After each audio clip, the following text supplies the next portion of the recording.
So, y'all want to head to the internet's darkest corners? Of course you do. Let's go. Hello, Cincinnati. The address.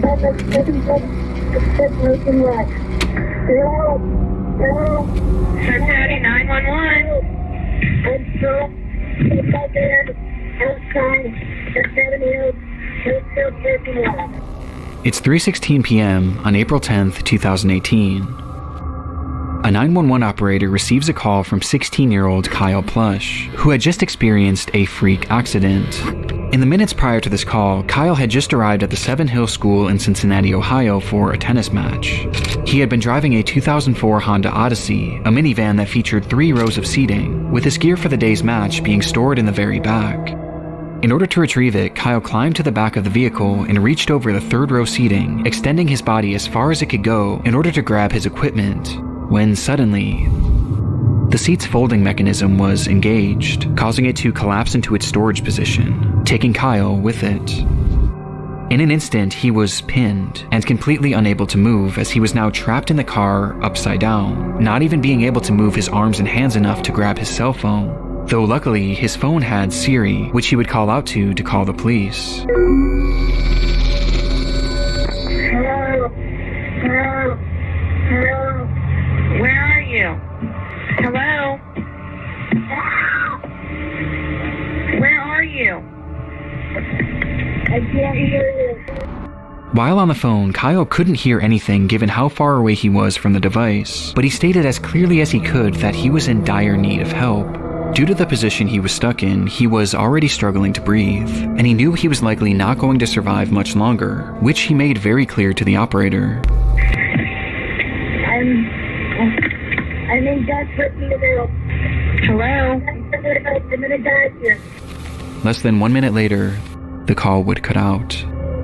In the recording, Kyle clearly portrayed to the operator where he was, that he couldn't hear her, and that his life was in danger, which prompted her to immediately send a patrol car over to the school in search of him, though inexplicably, she never told the officers that Kyle believed he was going to die.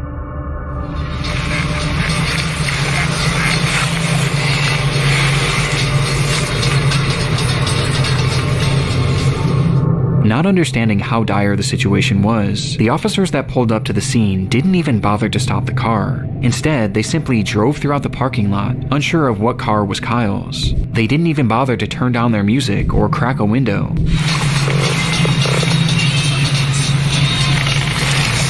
Seemingly being more interested in the types of cars that other students were driving. These kids drive better cars than you do. As officers continued their half-hearted search, another phone call would be made to 911. It was Kyle, whose tone was now drastically different. I probably don't have much time left to tell my mom that I love her if I die. This is not a joke. After Kyle says his goodbyes, he tries one more time to relay what was happening, this time providing the parking lot he was in along with the exact make and model of his car. This is not a joke. I'm trapped inside my gold Honda Odyssey van in the Southport parking lot of 7 Hills, Theft. Send officers immediately. I'm almost dead. At this point, officers were still in the parking lot looking for him. Help was literally just a few feet away, and on top of this, the operator was also able to get a ping from Kyle's phone, which gave coordinates to his exact location within just 5 to 10 feet of his vehicle. And yet, the dispatcher never passed this information along. As Kyle remained on the line fighting for his life, the officers on the scene would pull out of the parking lot, close their report, and carry on with their day, stating, "I don't see nobody," which I didn't imagine I would. With this line making it apparent that those involved with the case never actually believed this situation was real, and instead viewed it all as a hoax.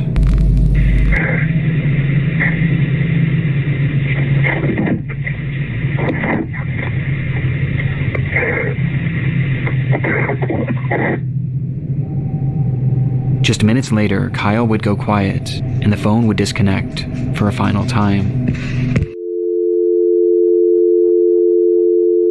It would take 6 hours for that trunk to be opened, and not by the police, but instead by Kyle's father, who had no idea that any of this had taken place, seeking out his son's vehicle only to find Kyle flipped upside down in the trunk. He had been dead for hours. Despite the circumstances, Kyle did everything right. He remained calm, he was respectful, and he described exactly where he was and what his car looked like. And like smart, super smart.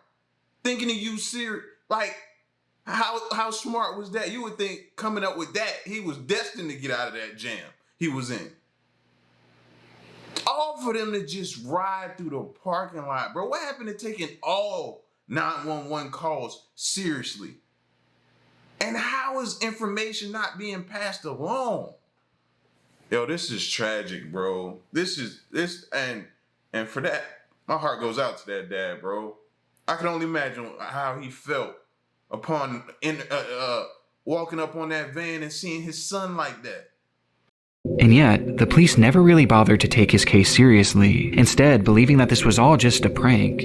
And had the dispatcher simply relayed how serious the situation was, and had these officers just gotten out of their car to look more thoroughly, Kyle Plush most likely would have survived. As a result of the mishandling of Kyle's case, his parents, Jill and Ron, were awarded a $6 million settlement with the city of Cincinnati. Though even more importantly for the couple, they vowed to do their part to assure that mishandled 911 calls of this nature never happen again, as they've gone on to consult with various emergency call centers to tell Kyle's story, somehow taking this horrible accident and selflessly turning it into something positive for the rest of society. Not only that, what about the car company?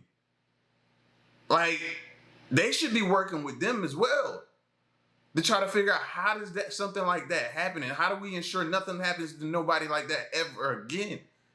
Like, y'all got me worried. I don't have a van, but I got an SUV, and those seats are automatic. So, like, I never would have thought anything like that could have possibly happened to somebody, bro.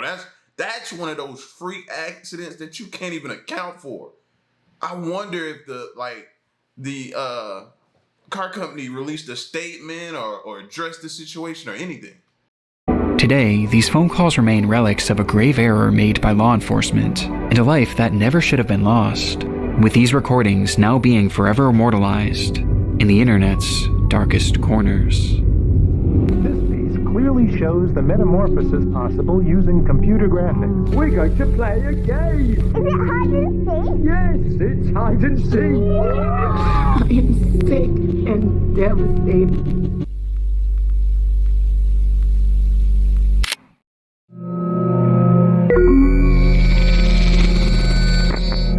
It's April 4th, 2020.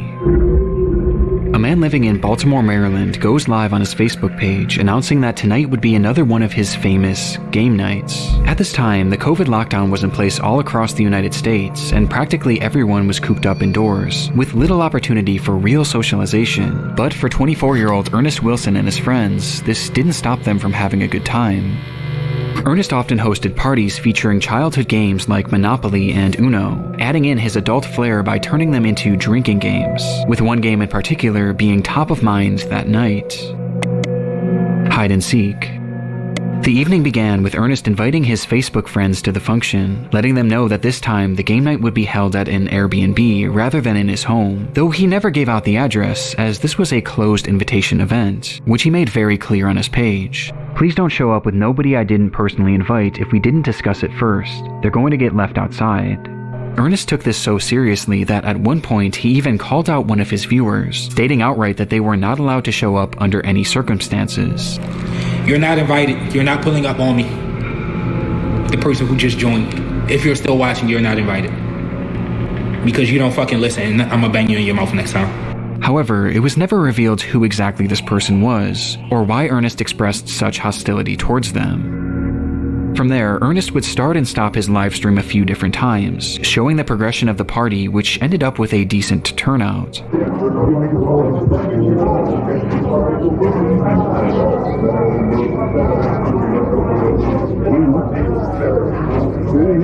And by 2 a.m., with there being no signs of slowing down, it was time for the main event.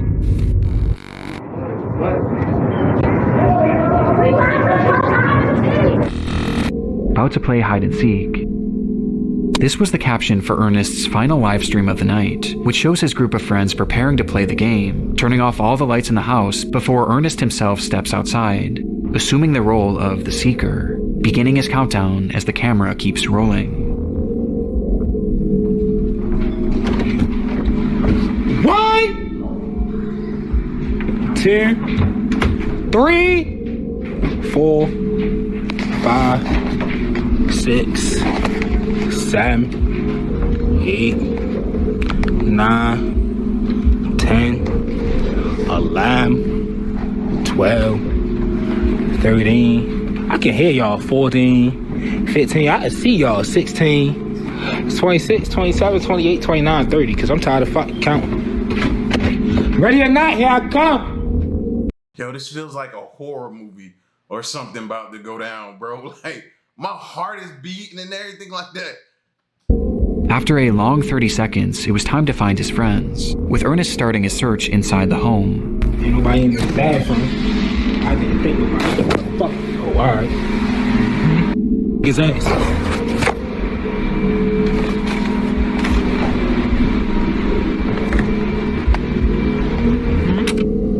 Until he notices something. Next time they on y'all ass. Down here. The front door locked. Dumbass. I'm on your ass. According to Ernest, someone was trying to get in through the front door, unaware that he had just locked it, and assuming that this was one of the people he was looking for, he took off to the backyard, believing that's where he would find them. And sure enough, he did. 1, 2, 3. Who the f is that, G? I don't know.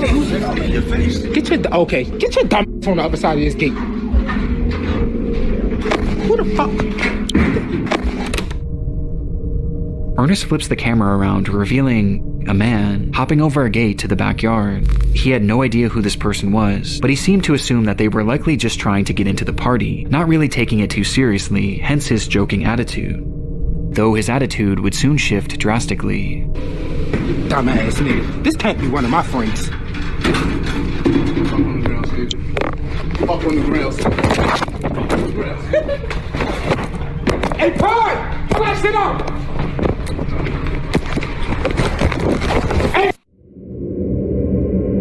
In this moment, Ernest's live stream cuts off, and he would never go live again.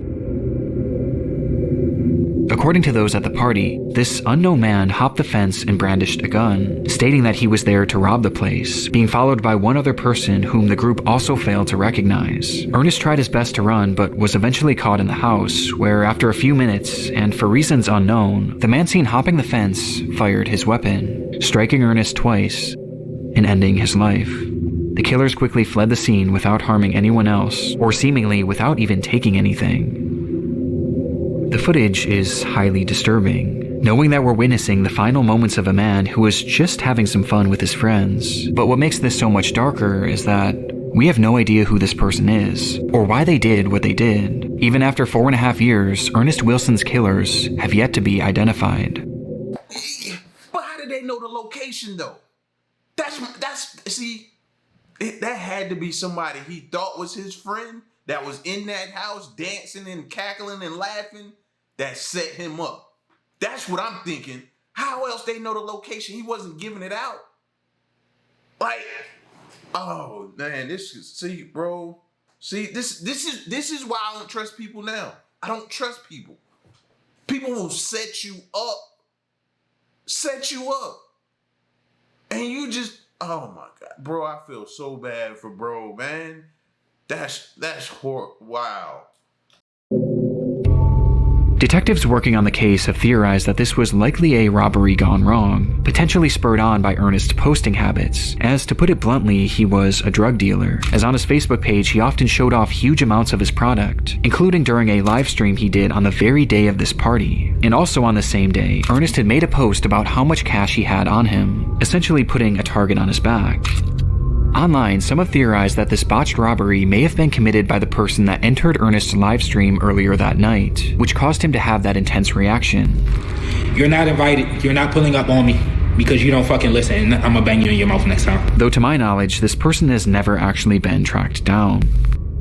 But by far the most common sentiment online was that Ernest's friends were involved to some capacity, as none of them were injured and none of their possessions were taken, making it clear that at the very least this crime was targeted at the host. And on top of this, remember, Ernest never shared the address for that Airbnb, at least not publicly, and yet these people just so happened to show up to the home at the exact moments that Ernest was by himself in the dark. Thank you. Showed up at the exact moment they were playing the game, not when they were dancing and the music was playing. Then they knew to come through the like, all of this seems to me like you can quickly come to the conclusion that it was one of those so-called friends that he had around him, bro. Check the people that you got around you. Don't trust nobody. And perhaps most chillingly, as the robbery is unfolding, you can hear one of Ernest's friends chuckling in the background. This can't be one of my friends.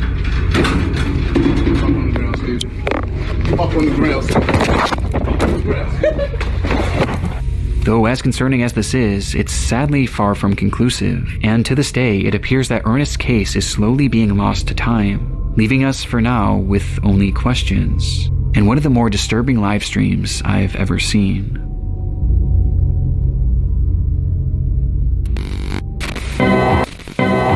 And now these messages. Before we dive into our next case, I want to first thank today's video sponsor, Factor.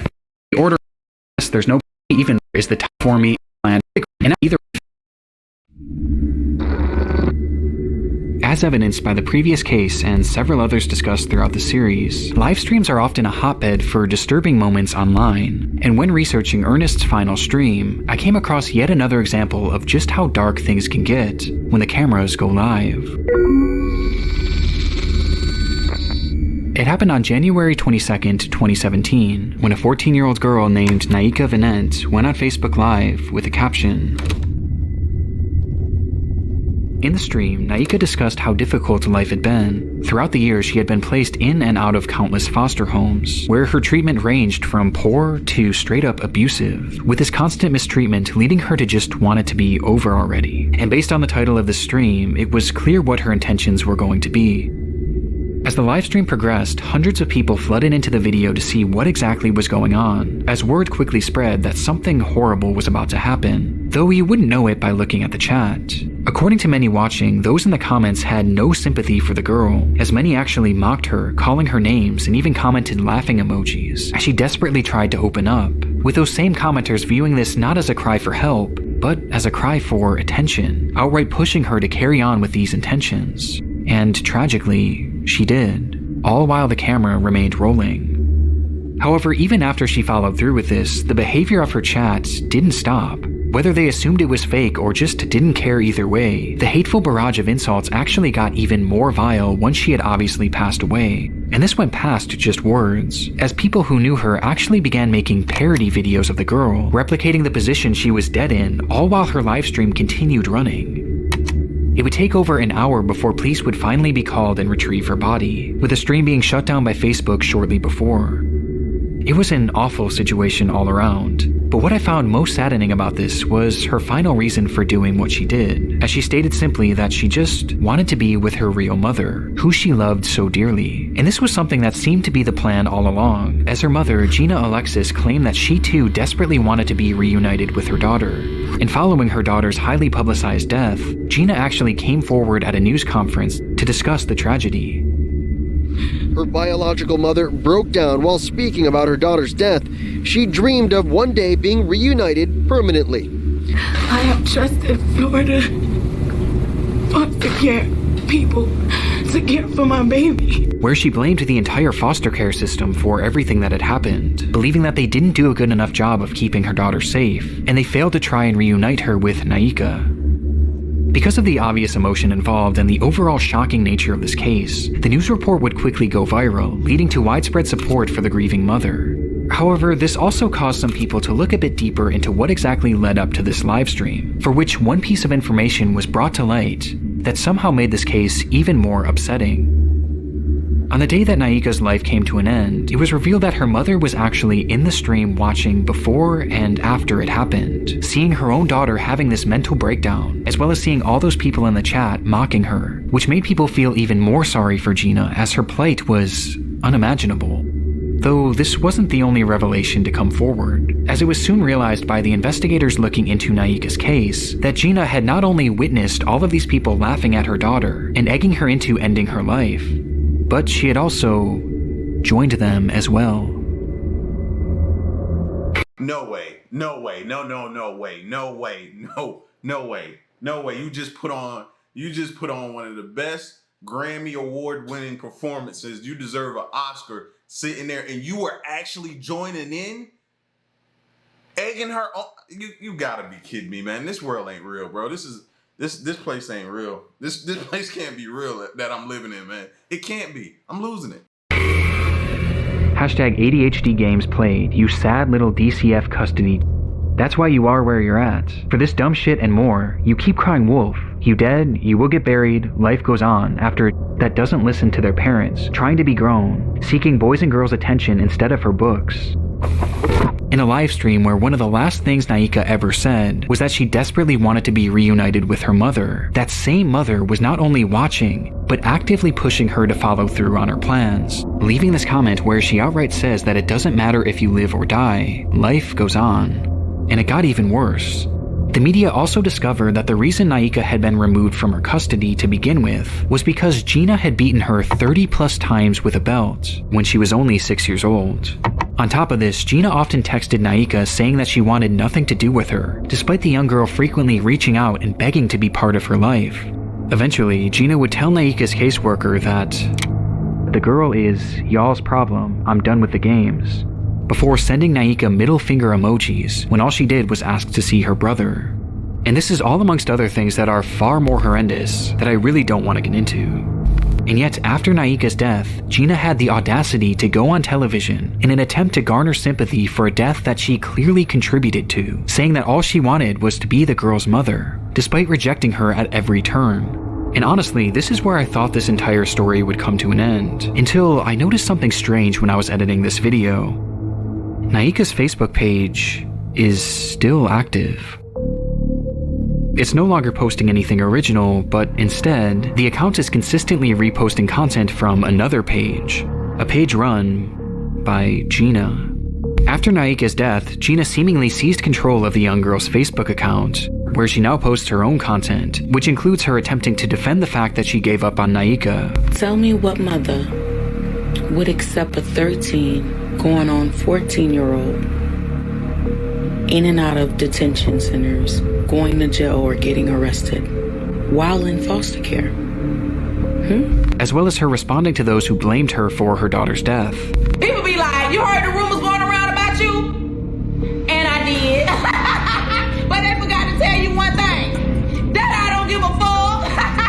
Huh? What's my name? My first name is Very Much. My last name is Unbomb. And even some posts where she's promoting her podcast, as it seems that after all this, Gina's actually trying to carve out some sort of career as an influencer, as she posts videos garnering sympathy for the loss of her daughter, along with giving out parenting advice. Like, there's so much stuff that parents need to do for their child that they're not motherfucking doing. They're not paying attention because they're taking the easy way out.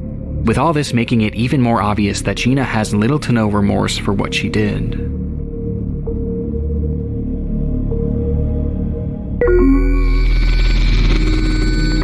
Nah. Somebody get Elon on the phone for me real quick. Somebody get Elon on the phone for me real quick, man. We got to figure out how we separate some people. We got to do something, man. I don't know if I want to be on the same planet as some people right now, bro. That I can't. No. We shouldn't even be sharing the same air. The oxygen, I don't even feel like it should be shared at all. No, thank you. On the 11th of June, 2009, a young man named Eugene Latta took to an urban exploration forum and wrote in broken English, "Hello, I'd like to tell you about Odessa catacombs. Odessa is not far from the capital of Ukraine, Kiev. Under Odessa consists the biggest catacombs in the world. Their total length is more than 2,500 kilometers, so these catacombs are much bigger than the Paris catacombs. During World War II, a lot of citizens were hiding in the catacombs. A lot of them used to live there for a year and more. So even today, it is possible to find weapons, equipment, and even dead bodies. Every year, a lot of explorers get lost and even die there." His post was accompanied by a series of photographs from the underground labyrinth, which stretched over 1,500 miles, its paths winding aimlessly deep below the surface of the earth. The structure was mainly the result of limestone mining many years ago, though despite this, it was never properly mapped, and was, conversely, not often explored, essentially being a pitch-black maze to nowhere. Given that the area wasn't well known back in 2009, the post was met with amazement. Fellow urban explorers applauded the location and the photographs that Lata had taken, wanting to see even more, and since he was a native of the area, Lata delivered. Thanks to all. If you want, I can add more photos. As I said earlier, a lot of people get lost and even die under Odessa. Maybe this photo will shock you. It's the dead body of a 19-year-old girl who had gotten lost in the maze. Though it's censored here, the image shows 3 young boys staring blankly at the camera as they stand behind a badly decomposed body. Understandably, this image caused a lot of intrigue on the forum as other users began to press for more information. And sure enough, it was a story that Lata knew well. 3, 2, 1. Happy New Year, everybody! Happy 2005! It was New Year's Eve, the final day of 2004, when a group of teenagers made their way down into the catacombs to begin their celebration. This wasn't super uncommon at the time, as many of the entrances to this labyrinth were very easily accessible. This one in particular just so happened to be located directly next to the public school, School 56, and had just been left wide open, making it the perfect place for friends to sneak a few drinks. As the group began to grow more intoxicated, one of the girls wandered off in search of a place to relieve herself. However, she apparently took one too many turns and soon found herself completely alone. She cried out, but the tunnels were just too complicated. Each step she took led her more and more into obscurity. Her friends tried to find her, or maybe they didn't, we really don't know. But in their drunken state, they left the tunnels without their friend, and never went back to find her. If she did have a flashlight, it wouldn't have lasted long, and for days she likely wandered deliriously through that pitch-black maze, until after what was likely at least 3 awful days, she passed away, with her body being found approximately 3 miles away from the nearest exit. And looking at one of the only attempted maps of this tunnel system, she never stood a chance. Perhaps it was dehydration or hypothermia that killed her, but according to some, based on the photo, the corpse appears to have its skull caved in, implying that in a desperate attempt to end her anguish, she may have bashed her head against the wall until she passed away. Her name was Masha, and she was only 19 years old. 3 long months later, in April of 2005, Lata and his group would stumble across the body, immediately reporting their findings to the police, though law enforcement refused to even try and venture down there in order to retrieve her, as they knew just how dangerous and unmapped this environment was. It would take 2 long years for her body to be recovered, thanks to a friend of Lata writing a strongly worded letter to the government that included a photo of Masha's body. The story is unimaginable. To be trapped in a place like this with no means of escaping, it has to be the absolute worst way to go. And because of the gruesome nature of this story and the photograph, it spread all throughout the online world, where it became a legendary internet mystery, as even with the added context, many were still left with pressing questions. Were Masha's friends involved in some way with her death? Had they abandoned her there on purpose? And did Lata know more than he claimed? But as it turns out, there was one far more pressing question that needed to be answered. In 2015, a full decade after this photo was taken, a journalist named Mike Pearl had picked up the case with the hopes of writing a Halloween article for Vice, and in his research, he made a rather unusual discovery, as according to him, Masha seemingly didn't exist. Pearl was never able to find any verifiable proof that a girl named Masha had ever gone missing in that area. He was also not able to find any death records of anyone by that name either, or even any reports of a body being pulled from the catacombs during this time frame. Something just wasn't adding up, and it got stranger from here. Sometime after the photograph began making its rounds, one of the most prominent explorers of the Odessa catacombs put out a statement on his own website in regards to Masha, which read, "Besides the original photographer, there isn't one person, civilian or law enforcement, that can confirm the story. We believe it is just a practical joke and the corpse is fake." Following this revelation, Pearl was able to track down Lata, who was unable to recount where the body was roughly seen, or even how to get in touch with the other people shown in this photo. none of whom had ever come forward to back his testimony, which makes the credibility of Lata and his story of Masha incredibly shaky at best. However, this is where the crux of the mystery stands today. When looking at these photos, one thing is apparent to me and essentially everyone else who has seen them. The corpse shown seems very real. It matches the decay of the bodies found in similar environments, with that one prominent Odessa explorer eventually deleting his statement at some point over the years, leaving the general consensus that this is in fact a real corpse. But if the story of Masha isn't true, then who is this? Well, we have no idea. It's entirely a mystery. But the reality of the situation is that bodies being found down in these catacombs isn't totally uncommon. Over the years, many explorers have gotten lost down there and suffered the exact same fate as the story of Masha. But on top of this, these tunnels have also been used by murderers as a dumping ground for their victims' bodies, with either one of these scenarios being possible in this case. Though the frustrating part is that we may never actually know who this person was or how they died, as I and many others have doubts that this body was ever actually recovered, just simply due to lack of public information and news reports about it.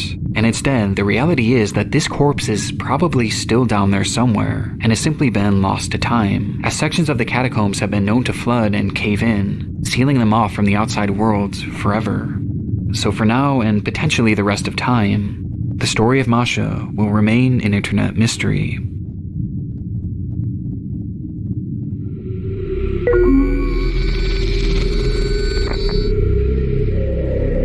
It's September 1985. A hunter trudges through the wooded terrain of Christie Creek, Montana, on the trail of something big. He had been hunting a large black bear and managed to land a single shot, causing the animal to take off, leaving behind a trail of blood. He followed this trail all throughout the remote region before stumbling across a shallow ditch, where he would find a body. Though not the body of the bear he had just shot, and rather, the body of a woman, reduced to bone. The remains were quickly sent off for forensic analysis, though very little could be determined other than the fact that she was a young woman, and that she had been murdered, as they found 2 bullet holes in her skull. With there being essentially no other information to go off of, a special team at the FBI started creating a composite of what this woman may have looked like. This was the result.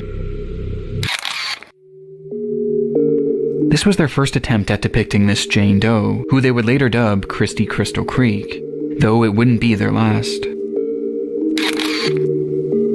The uncanniness of these depictions is undeniable, and recently I've fallen down this rabbit hole of disturbing police sketches and recreations. As though these can often be very helpful and do lead to legitimately good results, there are often times where they appear almost non-human, with many examples like Christie's being shared online on the FBI's website in order to enlist the public's help in identifying these victims, with one of the more notorious examples coming decades later, in 2014. The discovery was made on June 5th of that year, when a group of highway workers were mowing grass in the town of Geneva, Wisconsin, when they noticed a pair of strange-smelling suitcases. Inside them were 2 bodies belonging to 2 women, both in various stages of decomposition, and both appearing to have been strangled to death. One would quickly be identified as 37-year-old Laura Simonson, while the other was in much worse shape, and distinguishing her facial features proved extremely difficult. But this didn't stop them from trying. This is one of the more infamous examples out there due to just how unnatural it appears, with the face of this woman being turned into a meme and even being used in a video game. But to me, there's one example that I've never been able to shake, as the entire story and its recreation gives me such an uneasy feeling. The discovery was made all the way back in April of 1977, when a couple in Alberta, Canada had returned to their often abandoned cabin in order to empty the septic tank, only to find a body floating inside. The body was in brutal shape and showed signs of extreme torture, as the man had been beaten, mutilated, burned with cigarettes, and even shot multiple times. And due to the condition of the body, it was impossible to identify him, though regardless, a recreation was made, and using a computer model of the man's skull, they slowly pieced him together.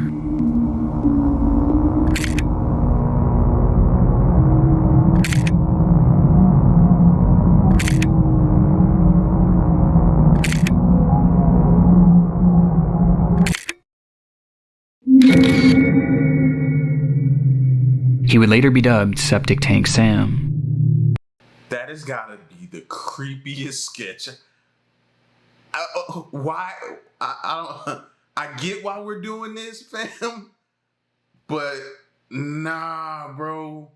This is on some Texas Chainsaw Massacre type stuff right now.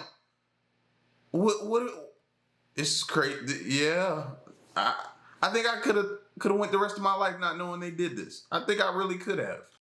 There's something so depressing about these composites, as these are real people with real stories and real names, that have been reduced to these horrifying images and tacky nicknames. But there's another side of these police sketches too, as when dealing with victims it's obviously incredibly sad, but when dealing with suspects, these off-putting identities can be outright horrifying. Over the years, there's been numerous unidentified killers who law enforcement were not able to positively identify, forcing them to turn to these same methods of sketching and recreating, with one of the darkest examples being that of the Lake Bodom killer. It was June 5th, 1960. 4 Finnish teenagers were on a camping trip to Lake Bodom, sleeping peacefully in their tent on the lakeshore, when suddenly they were attacked. It happened in an instant, as a man yielding a knife began stabbing through the tent, eventually bludgeoning the group with an unidentified blunt object. That night, 3 of the teens would be killed, while 1 managed to survive with substantial injuries. When asked about what he had seen that night, the lone survivor claimed that the man who attacked them wore all black and had large red eyes. Based on his accounts and other potential sightings, a sketch of what this man may have looked like was made, and the results were unusual at best. With this man going on to garner the appropriate nickname of Bug Eyes McLip due to just how unnatural his facial features appear, especially his eyes. In fact, there's something unnatural about all of these recreations, which begs the question, did any of them actually work? Well, surprisingly, out of these 4 people, 3 have been identified. Christy Crystal Creek would go on to be identified as Janet Lee Lucas, a 23-year-old who would be the last identified victim of serial killer Wayne Nance, with this identification being the result of improved forensic genealogy. The second and most notorious example would go on to be identified as Jenny Gomez, who had been strangled by Steven Zilich, a man dubbed the Wisconsin Suitcase Murderer. And despite this recreation appearing to look nothing like Jenny, it was actually the sole reason that she was identified, as one of her family members ended. Wait. You telling me this actually worked? If it works, keep doing it, by all means. But God, that is the most creepiest thing I've ever seen. Up recognizing these overpronounced cheekbones and matching them to Jenny. And then there was Septic Tank Sam, who was revealed to be Gordon Edwin Sanderson, thanks again to genetic genealogy, as a sample of his sister's DNA was eventually used to prove that this was in fact him, though it's still unknown who killed him or why. Which leaves just this final person, the killer of at least 3 people. He, unfortunately, has never been identified, and this isn't too surprising as the features of this person just seem impossible. He just looks far too strange to be real. Right? Well, even though he hasn't been positively ID'd, it doesn't mean that he hasn't been potentially photographed. Shortly after the teens were murdered, a funeral was held in their remembrance, for which a large crowd of locals were in attendance, with this photo of the crowd being snapped. And standing there, in the center of it all, was a man whose features looked impossible. This man would never be photographed again, and his connection to the case has never been officially confirmed, leaving these murders unsolved to this very day.